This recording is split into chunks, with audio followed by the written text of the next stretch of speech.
దేవుని మహాకృప అతి త్వరలో మళ్ళా ఈ స్థలానికి రావడానికి ప్రభు గొప్ప భాగ్యాన్ని ఇచ్చారు. గట్టిగా ప్రార్థన చేసినట్లున్నారు. హల్లెలూయా. ఈ గొప్ప అవకాశాన్ని కలుగజేసిన దేవాది దేవునికి కృతజ్ఞతాస్తుతులు చెల్లిస్తున్నాను. కుడి చేరి వచ్చిన సంఘానికి వందనాలు. ప్రత్యేకంగా ఆహ్వానించిన దైవ సేవకులకు వారి కుటుంబానికి, ప్రాముఖ్యంగా సంఘ పెద్దలు ప్రతాత్మరణ గారికి ప్రత్యేకమైన వందనాలు తెలియపరుస్తున్నాను. దేవునికి ఒక స్తోత్రం చేద్దామా? హల్లెలూయా. మంచి సంతోషకరమైన సమయం కూడా. వెంకటేశ్వర కలిసిన దానికన్నా ఈరోజు నాకు ఎక్కువ సంతోషంగా ఉంది. ఎందుకు చెప్పండి? మీరు చెప్పండి. ఈ యొక్క సన్నిధి నిండిపోయిందండి. అన్న బయట కూర్చొని ఉన్నారు. మీరు ఉన్నారన్న ఇంకా బయట ఉన్నారా? దేవుడికి స్తోత్రం కలుగుగా. సండే కూడా ఇలా ఉంటే ఎంత బాగుంది. సండే కూడా ఇలాగే వెళ్ళాక ఇలాగే రైట్ అయితే కొంచెం పెంచుకున్నాం. మనం వెళ్తా చివరిలో వెళ్తా ఏం చేస్తాం అంటే ఎవరిదైనా ఇస్తాం అనే సమయం లేదా చేయిస్తాను. అవసరం లేదా? హల్లెలూయా. దేవునికి మహిమ కలుగును గాక. హల్లెలూయా. రైట్. మంచిది ప్రియులారా. ఉన్న సమయం చాలా తక్కువ. సందర్భానుసారంగా కొన్ని విషయాలను నేను మీతో పంచుకోవడానికి ప్రయత్నం చేస్తా. ఉన్న సమయాన్ని సద్వినియోగం చేసుకొని కొన్ని విషయాలు మీతో మాట్లాడడానికి ఇష్టపడతా. పుట్టినరోజు పాప ఎక్కడుందమ్మా? రైట్, మంచిది. 2 విషయాలు చెప్పాడమ్మా. ఒకటి పుట్టినరోజు అయితే, 2 కృతజ్ఞత అన్న జీవితంలో దేవుడు చేసిన కార్యాన్ని బట్టి కృతజ్ఞతతో ఈ పొడికిని ఏర్పాటు చేస్తున్నాం. అంటే ఈ పుట్టినరోజు కృతజ్ఞత స్తుతి పొడిక, అంతేనా? అయ్యో కొంచెం నా వైపు చూడండి. ఇది పుట్టినరోజు కృతజ్ఞత స్తుతి పొడిక. హల్లెలూయా. రైట్. సమయాన్ని సద్వినియోగం చేసుకొని కట్టే కొట్టే తెచ్చే అన్నట్లుగా ఒక 2 మాటలు మీ ముందు వచ్చి వెళ్తా. ఎందుకు ఈ 2 మాటలు అంటే, మనలో ఎవరికి నేనేదో మంచి జ్ఞానంతో మీకు చెప్తానని కాదు, కానీ మర్మంతో కూడుకున్న విషయాలు చెప్తానని కాదు, కానీ నాకు తెలిసిన 2 ముక్కలు మీ మధ్య ఉంచి మీదైతే అది ఎవరికైనా ఉపయోగకరంగా ఉంటుందని ఒక చిన్న ఆశే. ఏమంటే సందర్భానుసారంగా 1-2 మాటలు మనం ధ్యానం చేసుకుందాం. 103వ కీర్తనలో ఇలా రాస్తాడు కదా భక్తుడు, నా ప్రాణమా నా అంతరంగమా సన్నుతించు అంటూ ఆయన అంటాడు, ఆయన చేసిన ఉపకారములలో దేనిని నేను అంట ఈరోజు దాన్ని మరవలా. అన్న మరవలేదు కాబట్టి మంచి కోటాన్ని ఏర్పాటు చేసి, ఏమండి ప్రభు ఉపకారాలు చేసి మన దేవునికి ఉన్న మరొక పేరేంటంటే, ఆయన సంచరిస్తున్న దినాల్లోనట సువార్తను మాత్రమే ప్రకటించలేదట, మేలులు చేస్తూ సంచరించాడు అని రాయబడ్డది. మరొక సందర్భంలో అంటాడు, ఆయన అందరికీ ఉపకారం ఏంటంటే అపకారం కదా అంటే మీకు గట్టిగా మాట్లాడతారని, ఆయన అందరికీ సేవకునికి మాత్రమే ఉపకారం చేసేవాడు కాదు. బైబిల్లో రాయబడిన మరొక శ్రేష్టమైన మాట ఏంటో తెలుసా? సేవకుని సంతోషాన్ని చూసి ఆనందించేవాడు అని రాయబడదు.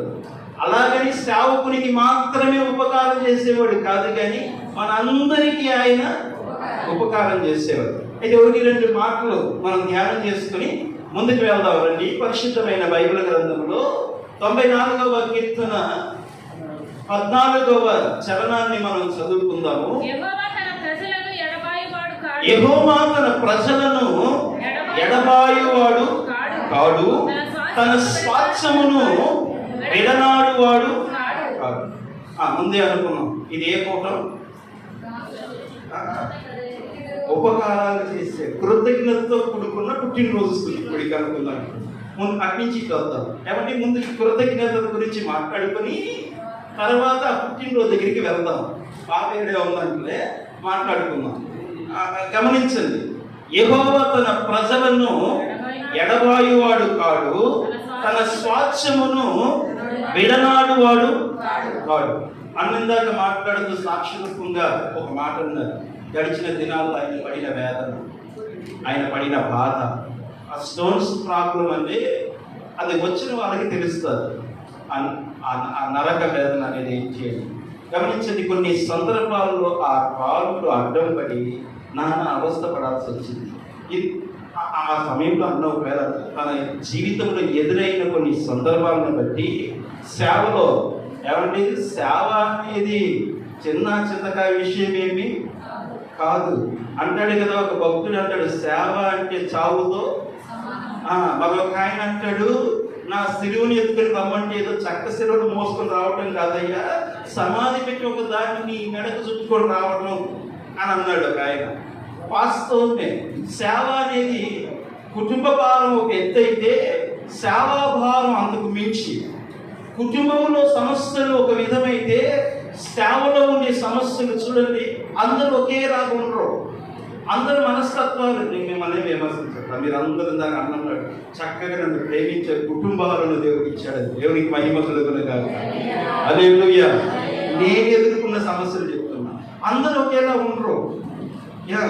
సంఘంలో ఒకరిని వచ్చేవాళ్ళని నేను అందరి సమానత్వంతో ప్రేమిస్తాను. అలాగని ఒకరితో ఎక్కువగా మాట్లాడినా, ఒకరిని ఎక్కువగా ప్రోత్సహించి ప్రార్థనా జీవితంలో బలపరుస్తూ ఉన్నా మరొక వ్యక్తి కుదురుగా ఉండడం.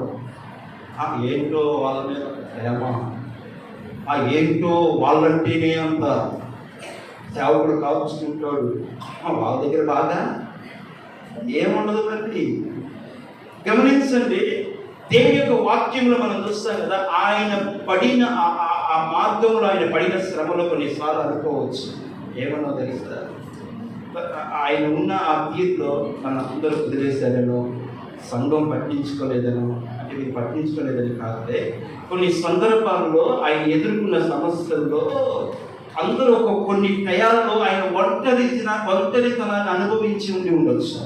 ఇక దేవుని స్థలంలో అంటాడు, యెహోవా తన ప్రజలను మనుషులు ఎడబాస్తారేమో కొన్ని సందర్భాలు, మనుషులు విడిచిపెడతారేమో కొన్ని సందర్భాలు, మనుషులు దూరం అవుతారేమో కొన్ని పరిస్థితుల్లో. దేవుని వాక్యం అంటది, ఆయన ఎడబాయేవాడు కాదు, ఆయన విడువడు ఎడబాయుడు అని రాయబడింది.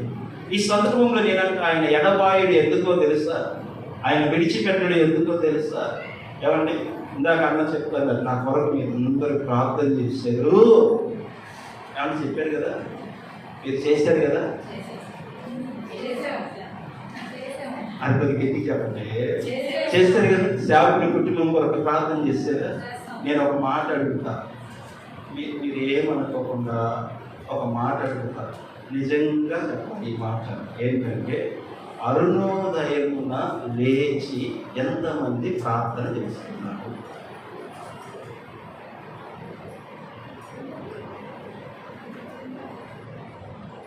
అంటే 10 చేతులు లేకపోతే 9 చేతులు. అరుణోదయమున ఏమండి, అరుణోదయం అంటే ఎన్ని గంటలకి? 3 గంటలకి. నేను అడుగుతా, 3 గంటలకి నీకు ఒక ప్రయాణం ఉంటే నువ్వు ఎన్ని గంటలకు లేస్తావు కదా? ఏమమ్మా ఏయ్యా, అరుణోదయం 3 కాకపోతే 4కి, 4 కాకపోతే 5కి నువ్వు నీ పడకల మీద నుంచి లెగను జాగ్రత్తలో జారి కథామని మోకాలు వేసి ఒక్క పావు గంట 10 నిమిషాలు అరగంట సంఘ క్షేమము కొరకు, సేవకుని క్షేమము కొరకు ప్రార్థన చేస్తే స్తోమే మరిగిపోతుంది. ఏమంటే కేంద్ర బాబుగా పుట్టినరోజు ప్రార్థనకు వచ్చి మనల్ని క్లాస్ దిగుతున్నాడు అనుకోపాకంటే ఒక మాట చెప్తాను.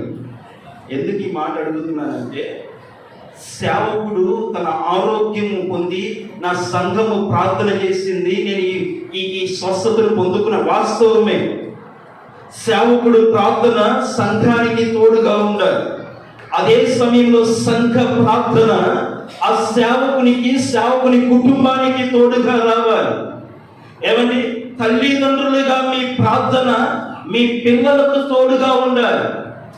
మీరు చేసే ప్రార్థన బట్టి మీ పిల్లలు కూడా ప్రార్థన చేస్తారు. ఆ ప్రార్థన మీకు తోడుగా ఉండాలి. ఒక భర్త చేసే ప్రార్థన భార్యకు తోడుగా ఉండాలి. ఓ భార్య చేసే ప్రార్థన ఆ భర్తకు తోడుగా వెళ్ళాలి. ఉదయం లెగిసినది మొదలుకొని తాను గడప దాటి బయటికి వెళితే తిరిగి క్షేమంగా ఎలా వస్తాడో తెలుసా? ఆ ఆ ప్రార్థన ఆ వ్యక్తికి తోడై క్షేమకరంగా ఇంటికి తీసుకుని వస్తారు. నా మాట కాదు సుమి, బైబిల్ గ్రంథంలో ఒక విలువైన మాట రాయబడి ఉంది.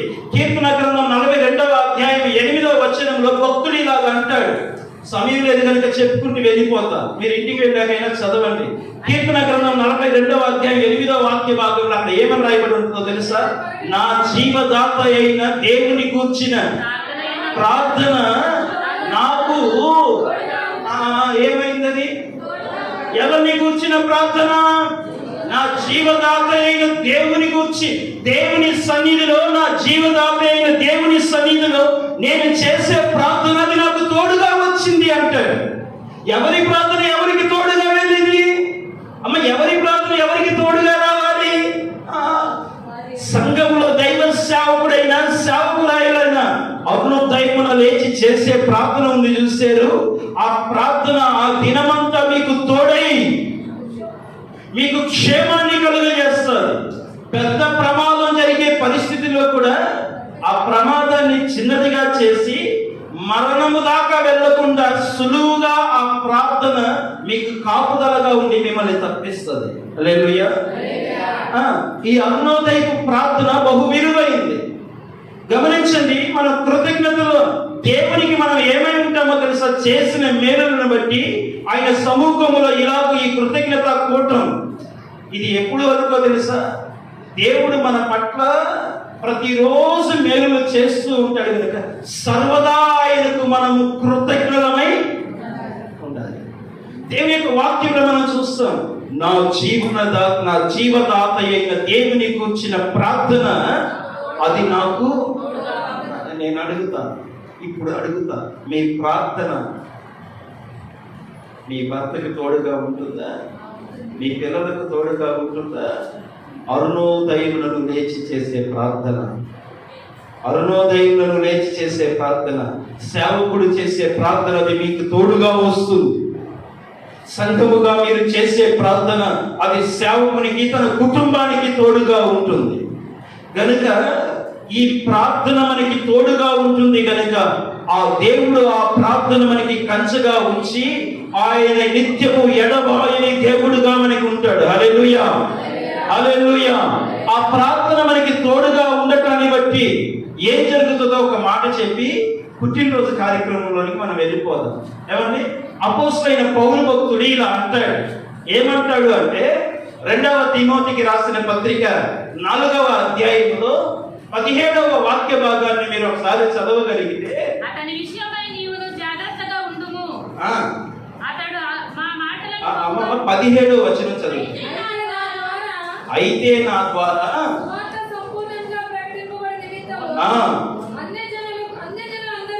అన్యజనులందరూ దాన్ని విను నిమిత్తము ప్రభు నా పక్క నిలిచి. ఒకసారి దేవునికి స్తోత్రం చెప్పగలరా? హల్లెలూయా, హల్లెలూయా. ప్రభు నా పక్కన నిలిచి నన్ను బలపరచెను గనుక ఆ స్థలంలో ఆ మనిషి ఏమంటాడంటే, నేను సింహము నోట నుండి తప్పించబడితిని అంటాడు. ఇప్పుడు నేను అంట దైవ సేవకుడు ఆ పరిస్థితి నుంచి తప్పించబడ్డాడు, తాను పొందిన శ్రమ నుంచి తప్పించబడ్డాడు. ఏమంటే ఈ స్థలంలో భక్తుడు అంటున్న మాట, ఆ స్థలంలో ఒక వ్యక్తి అతనికి కీడు తలబెడతాడు. అలెక్సా ఉంది, గమనించండి. ఆ వ్యక్తి అతనికి కీడు తలబెడతాడు. తిమోతితో అంటాడు, తిమోతి, ఈ వ్యక్తిలో నాకు కీడు తలబెట్టాడు, నువ్వు కొంచెం జాగ్రత్తగా ఉండు. నేను సువార్త ప్రకటిస్తూ దేవుని పని చేసుకుంటూ వెళుతా, అన్యజనులందరూ దీన్ని వింటా ఉన్నారు. అయితే ఒక సందర్భంలో ఆ వ్యక్తి నేను ఎదిరించి మాట్లాడేటప్పుడు నా దగ్గర ఉన్న వాళ్ళందరూ నా నుంచి దూరం అయిపోయారు.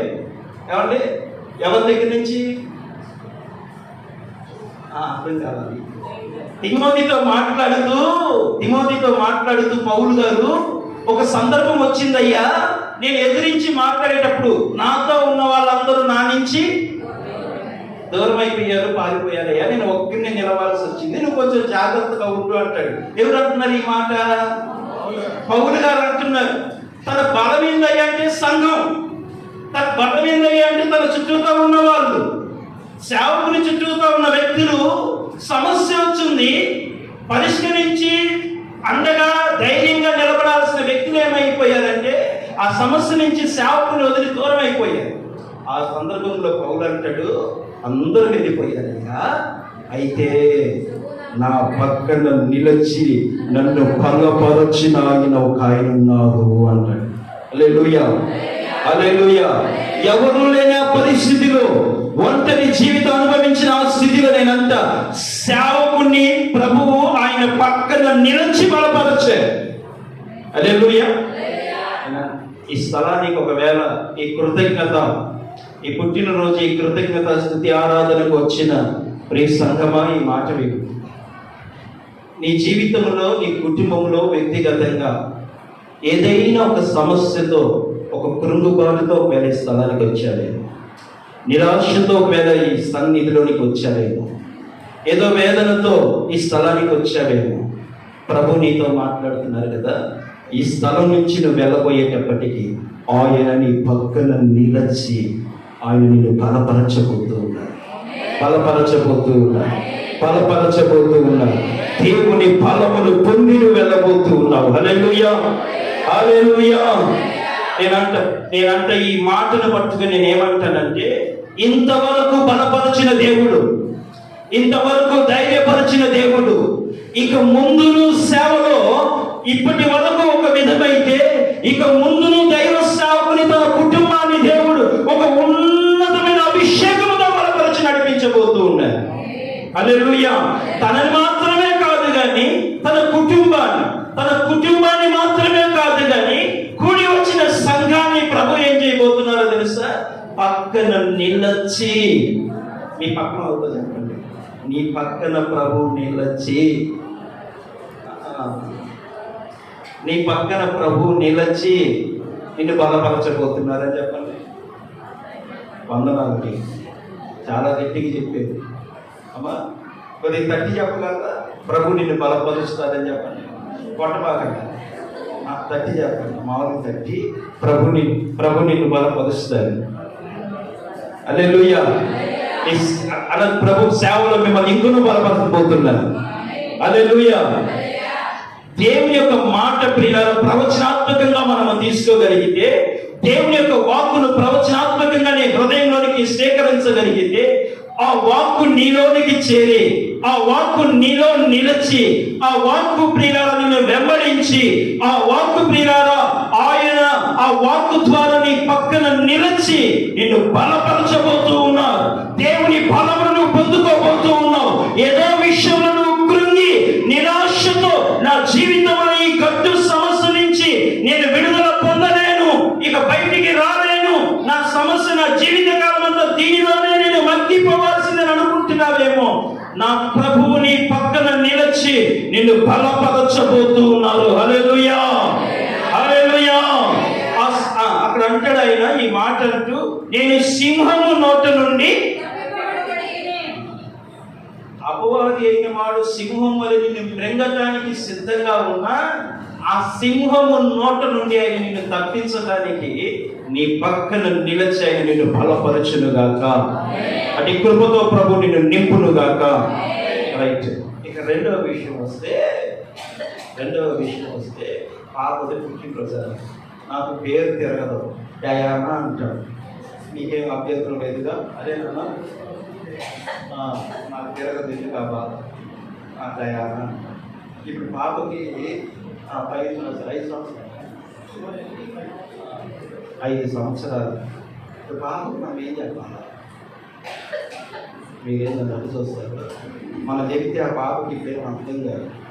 యవ్వనస్తులకైతే చెబుదు, అమ్మా మార్గం సరి చేసుకో, నీ దిగులు మార్చుకో, కాలేజీలో సరిగ్గా ఉండు, భక్తి జీవితం కలిగి ఉండు అని చెబితే పాపము దేవునికి ఇష్టం కాదు, పాపపు జీవితం మన లోపల ఉండకూడదు అని చెబితే యవనస్తులకి తెలుస్తుంది.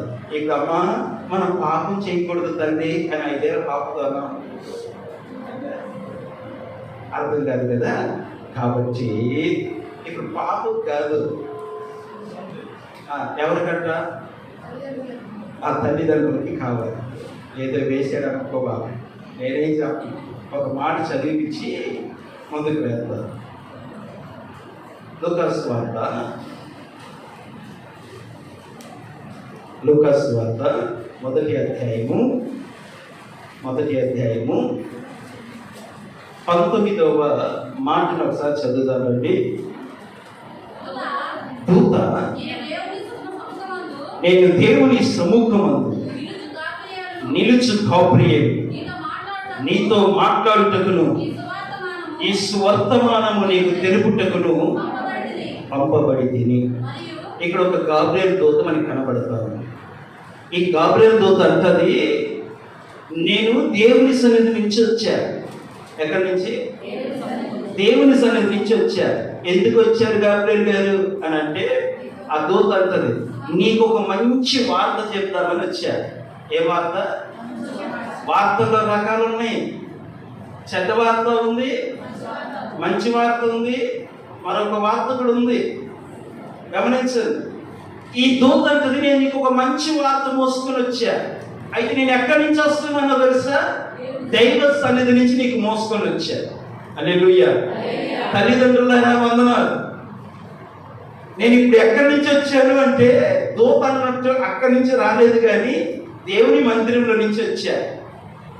దైవ సేవకులు దూతతో పోల్చబడతారు. అవునంటారా? కాదంటారు? కాదన్నట్టుగా ఉన్నారు. ఒక స్తోత్రం చెప్పండి.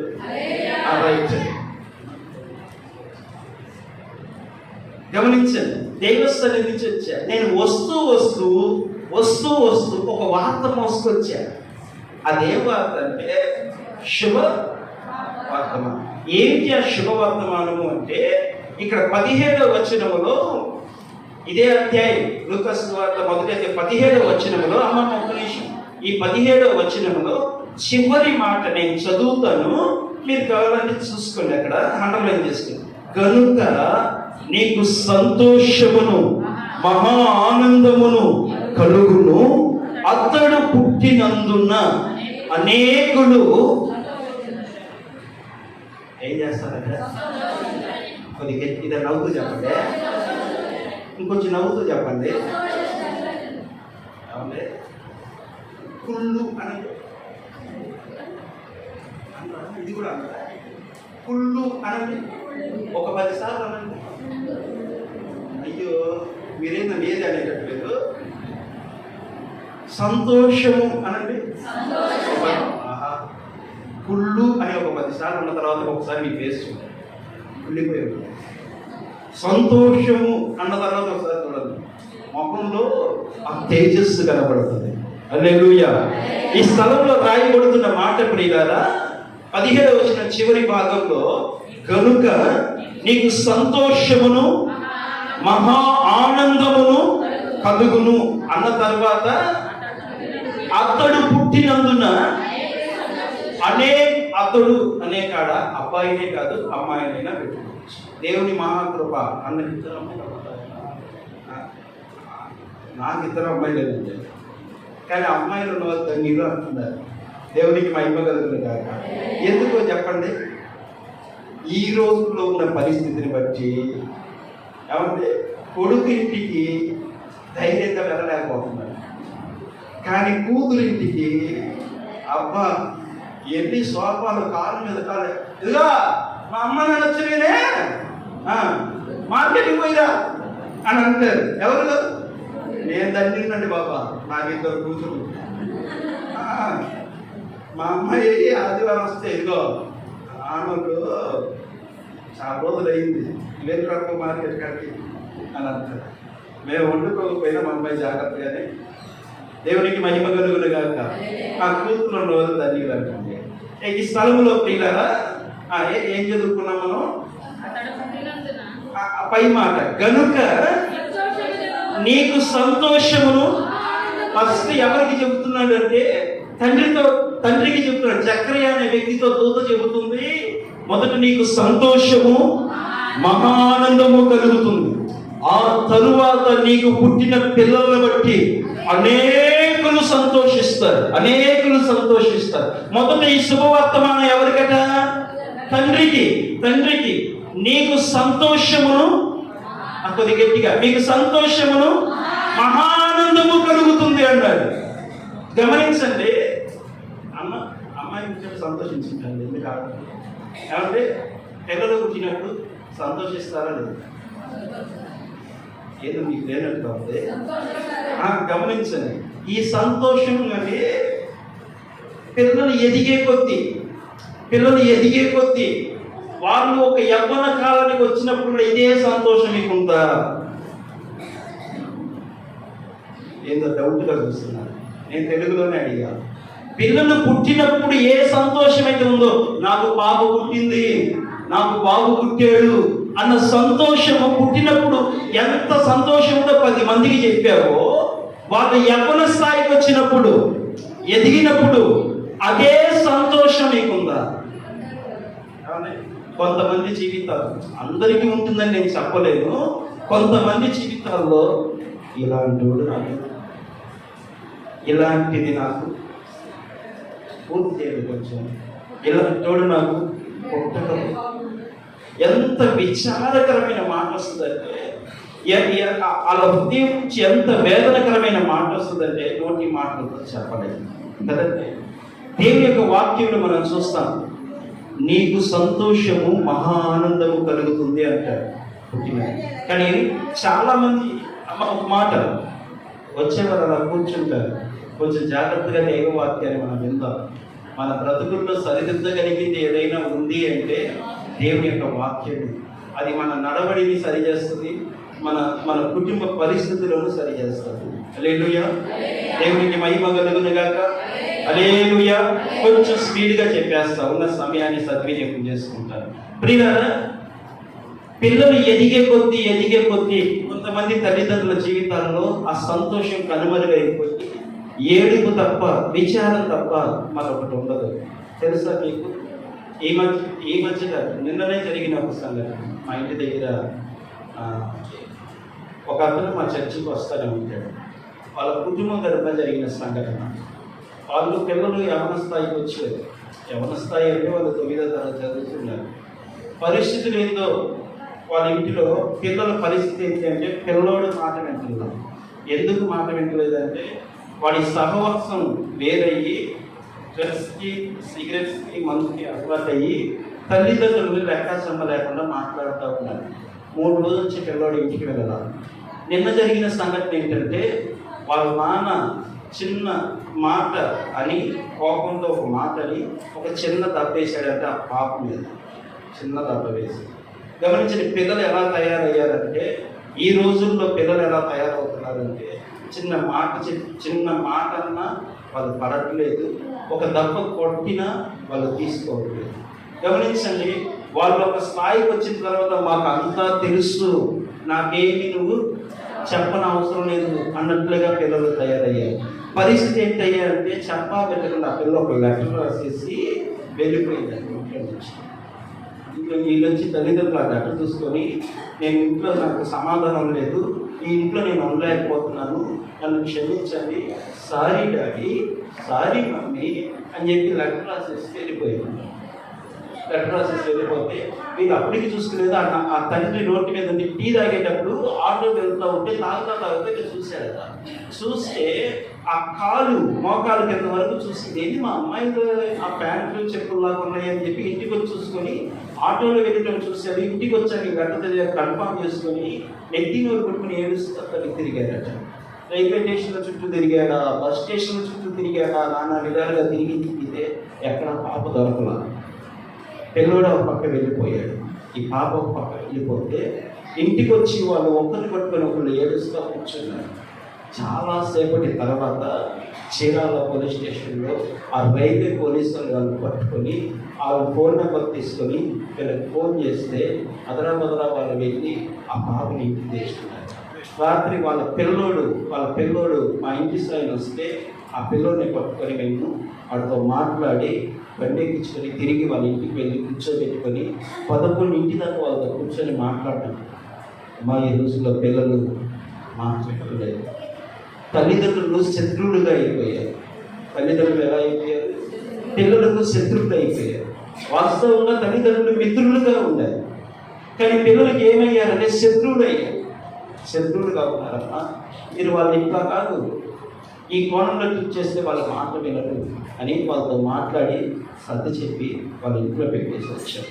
ఇప్పుడు ఇదంతా ఎందుకు చెబుతున్నాను అంటే, సంతోషం యవ్వన కాలానికి వచ్చిన తర్వాత తల్లిదండ్రుల జీవితంలో ఎందుకుండదో తెలుసా? ఆ తండ్రి మంచి భక్తిపరుడా కాదు, ఆ తల్లి మంచి విశ్వాస కాదు. గమనించండి, యవ్వన కాలంలోనికి వచ్చాక పిల్లలు ట్రిల్లుతున్నారు, దారి తప్పిపోతున్నారు, మనకి సంతోషం లేకుండా చేస్తున్నారు అంటే కారణం ఎవరవుతున్నారయ్యా అంటే, ముమ్మాటికి ఇందులో అనుమానమే లేదు, తల్లిదండ్రులే అవుతారు. అందుకే దైవవాక్యం ఘంటాపదంగా చెప్పిన మాట ఏంటో తెలుసా? జ్ఞాని అయిన సొలొమోను 22వ అధ్యాయము సామెతల గ్రంథం 6వ వచనంలో ఈ మాట అన్నాడు, బాలుడు నడవవలసిన త్రోవలు వానికి. నేనంతా ఈ మాటను పట్టుకొని మీకు తెలుసు కాబట్టి ముందుకు వెళ్ళిపోతా. బాలుడు నడవలసిన త్రోవను సొలొమోనైన జ్ఞాని ఈ మాట అన్నాడు అంటే, బాలుడికి నేర్పు అన్నాడు అంటే, ప్రియుల తల్లిదండ్రులుగా నేనంట మీరు నేర్పే దానికన్నా ఆ త్రోవలో మీరు నడిస్తే బాగుండు. ఒక భక్తి మార్గంలో మీరు నడవగలిగితే బాగుండు. ఒక మంచి ప్రార్థనా జీవితం మీరు కలిగి ఉంటే బాగుండు. ఒక మంచి విశ్వాస జీవితం తల్లిదండ్రులుగా మీలో ఉంటే బాగుండు.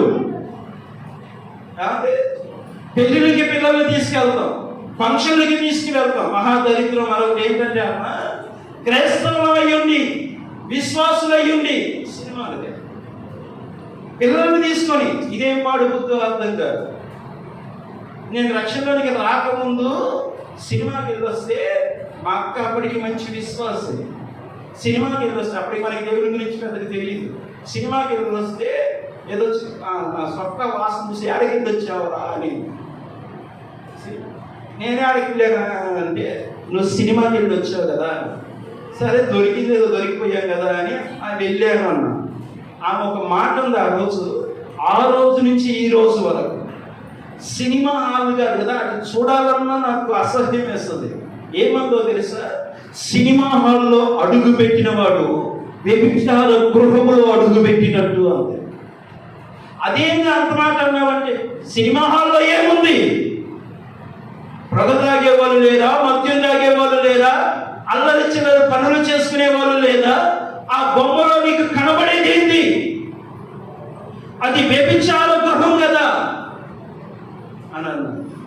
ఆ రోజు నుంచి ఈ రోజు వరకు సినిమా హాల్ వైపు పొరపాటును కూడా దేవునికి మహిమ కలుగుతుంది.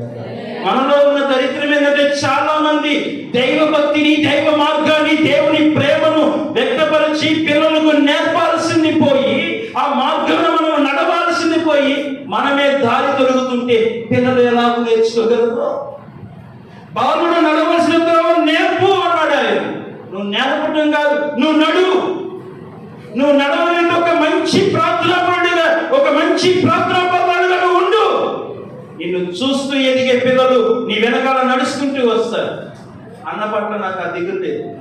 ఎందుకో చెప్పమంటారా? నేను ఏదైనా చూసిందే చెప్తా వాళ్ళ పిల్లల విషయంలో.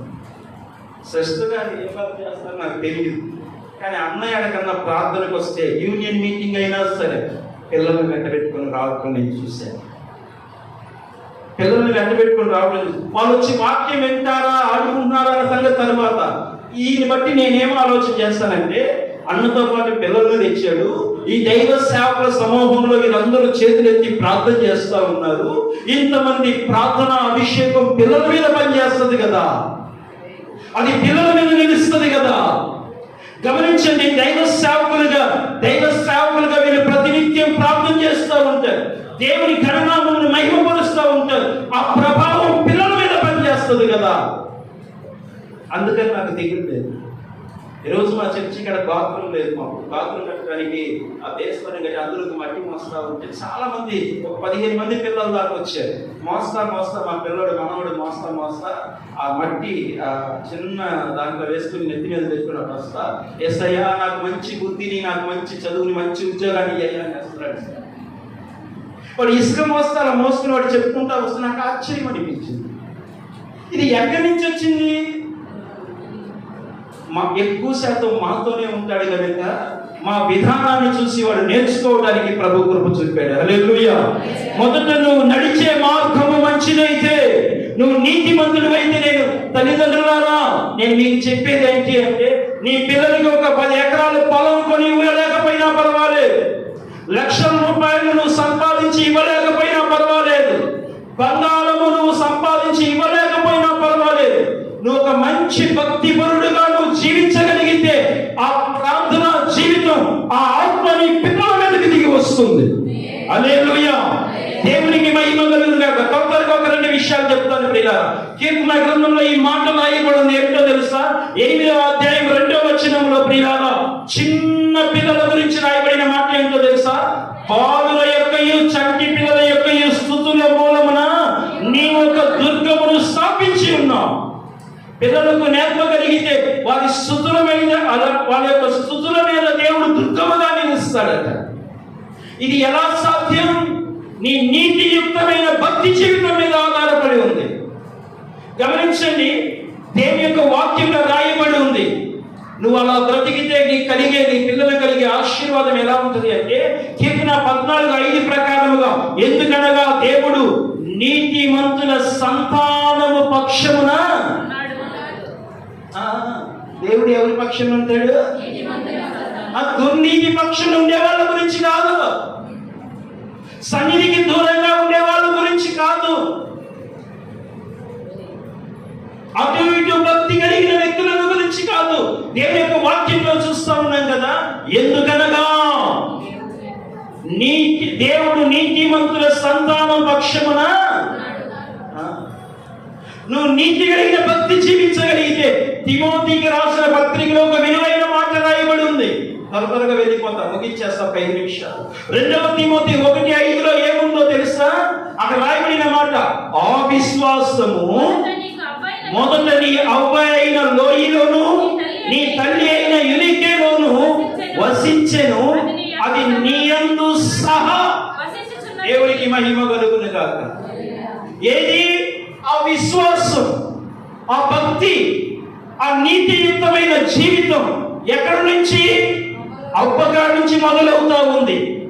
గమనించండి, నీ అవ్వ అయిన లోయలోను నీ తల్లి అయిన యునికేలోను వసించెను, అది నీతో సహా, అది నీతో సహా.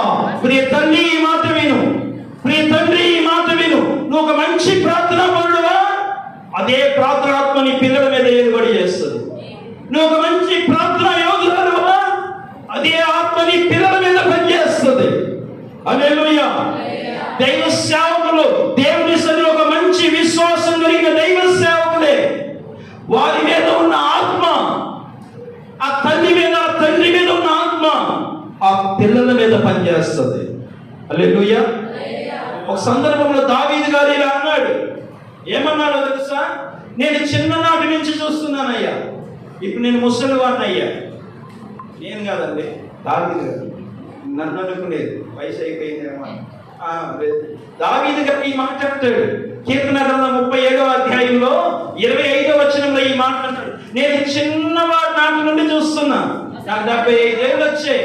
నా 75 ఏళ్ళ అనుభవంలో నేను తెలుసుకున్నది ఏంటి అంటే, ఆయన అంటాడు, నేను చిన్ననాటి నుండి చూస్తున్నాను. ఏం చూస్తున్నారయ్యా దావీదు గారు నన్ను అడిగితే, ఆయన అంటాడు, నేను చిన్ననాటి నుంచి చూస్తున్నాను, ఇప్పుడు నేను ముసలివాడిని అయ్యాను, అయినను నీతిమంతులు విడవబడటం గాని వారి సంతతి భిక్షమెత్తటం గాని. అబ్బా, దేవునికి మహిమ కలుగును గాక. హల్లెలూయా, హల్లెలూయా. కొంచెం గట్టిగా చెప్తాం, హల్లెలూయా. నీతిమంతులు విడవబడుట కానీ వారి సంతతి భిక్షమెత్తుట కానీ నేను చూచి ఉండలేదు. ఎవరు అంటున్నారు ఈ మాట? దావీదు గారు అంటారు, చిన్ననాటి నుంచి చూస్తున్నాడట. నేనంటాను, నీవు నీతి కలిగిన భక్తి జీవితం కలిగి ఉంటే, నీ తల్లి నీ తండ్రి నీ మాట వేయండి, నీ పిల్లలని భిక్షమెత్తేటట్టు ప్రవచనం. నీ పిల్లలని భిక్షమెత్త, నీతిమంతులు విడవబడటం కానీ వారి సంతానం భిక్షమెత్తటం కానీ నేను చూచలేదు. హల్లెలూయా. దేవునికి మహిమ కలుగును గాక. ఏమంటే రైట్, జకరియా గారికి వస్తే జకరియాతో దూత అంటుంది, ముగించేస్తా ఇక్కడ. జకరియా గారితో దూత అంటుంది, ఏమన్నా తెలుసా? నీకు సంతోషమును మహా ఆనందమును కలుగుతుంది అంటే నేను ఈ మాట ప్రవచనాత్మకంగా విశ్వాసముతో దైవ సేవకులకు ప్రియ ఒక వాగ్దానంగా వారి పిల్లల పక్షాన ఈ మాట చెప్తున్నా. ఏంటో తెలుసా? రబ్బల దినాలలో పిల్లలను బట్టి వీళ్ళు సంతోషించేటట్లు మహా ఆనందము ఉండేటట్లు ప్రభు చేయబోతూ ఉన్నారు. వారికి ఇచ్చిన 3 సంతతి, ఇద్దరు పాప, ఒక బాబు. రాగల దినాల్లో దైవ సేవకులకు ఒక ఆశ, పిల్లల పక్షంలో నాకు తెలియదు కానీ వాళ్ళ హృదయంలో ఒక కోరిక, పిల్లల జీవితం ఇలా ఉండాలి, వీళ్ళు నేను ఇలా చూడాలని ఒక ఆశ, ఒక కోరిక, ఒక వాంఛ వాళ్ళ హృదయంలో దేవుడు కలిగించి ఉంటే, ఒక ఆశ వాళ్ళకు ఉంటే, రాగల దినాల్లో వాళ్ళు చూడబోయే ఆశీర్వాదం ఎలా ఉంటుందో తెలుసా? వాళ్ళు సంతోషించి ఆనందించేటట్లు ప్రభు చేయబోతున్నారు. అయితే 3 విషయాలు ఇలా వాళ్ళు ఎలా సంతోషిస్తారు, ఎలా ఆనందిస్తారు అంటే ఒక 3 విషయాలు ఈ స్థలంలో రాయబడిన మాట ఏంటో తెలుసా? ఒకటి 14వ వచనంలో మనం చూస్తే, అతడు ప్రభు దృష్టికి గొప్పవాడే. గమనించండి, ఈ స్థలంలో రాయబడిన మాట మొదటి ఆశీర్వాదము దేవుని యొక్క వాక్యముల నుండి ప్రియులారా, వీరు సంతోషించి మహా ఆనందాన్ని ఎప్పుడు పొందబోతున్నారో తెలుసా? పిల్లలు పుట్టినప్పుడు కలిగిన దానికన్నా వాళ్ళు ఎదిగి ఒకటి సాధించినప్పుడు, 10th లో పాస్ అయితే ఫస్ట్ మార్క్ వస్తే ఆ స్కూల్ బోర్డులో వాళ్ళ ఫోటోలు వేస్తే, ఏమంటే నేను మీకు సంతోషం కలిగినట్లేదా?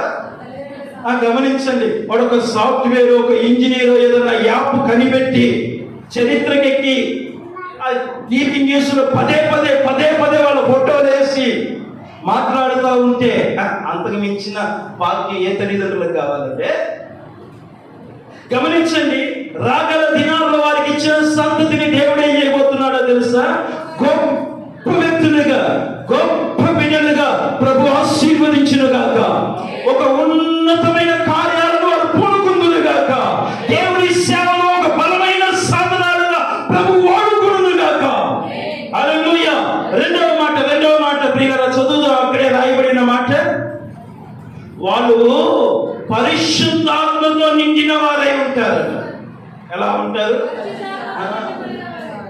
వీళ్ళు ఆత్మపూర్ణులు కదా, సంఘము ఆత్మ కలిగిన సంఘం కదా. ఆ పిల్లలు ఎలా ఉండబోతున్నారో తెలుసా? ఆత్మపూర్ణులుగా ప్రభు చేస్తారు, ఆత్మవశులుగా ప్రభు ఉంచుతారు. ఆమేన్, హల్లెలూయా. 3వ మాట నాకు బాగా నచ్చిన మాట ఏంటో తెలుసా? 17వ వచనం, దేవుని వైపుకు తిప్పుతారైతే ఆ 17వ వచనం మనం చదివితే, మరియు అతడు తండ్రుల హృదయములను పిల్లల తట్టుకును అవిధేయులను, ఈ మాట నాకు బాగా నచ్చిందండి. అవిధేయులను నీతిమంతుల జ్ఞానమును అనుసరించుటకును త్రిప్పి